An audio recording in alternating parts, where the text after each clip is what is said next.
c'est sur le long terme, maintenir la plus grande stabilité qui soit. C'est aussi simple que ça. C'est ce qui va permettre à votre métabolisme de brûler du gras et donc de maigrir. C'est la base. Il va y arriver des fois où vous allez nettement dépasser la limite. Ça peut arriver. Qu'est-ce que vous faites le lendemain?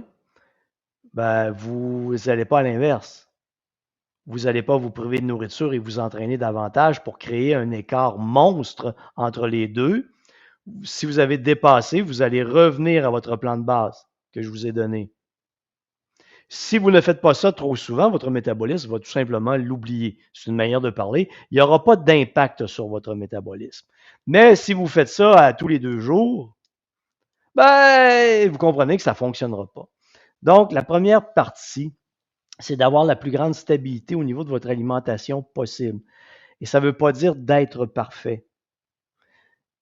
Cette stabilité va vous permettre de comprendre les conditions sous lesquelles votre corps accepte de maigrir et sous lesquelles il engraisse.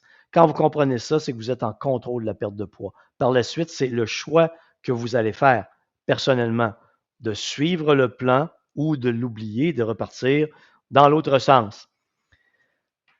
Cette stabilité qu'il y a au niveau de votre alimentation, il y a une chose qui est très importante et que vous n'entendrez jamais dans mon discours, je ne démonise aucun aliment.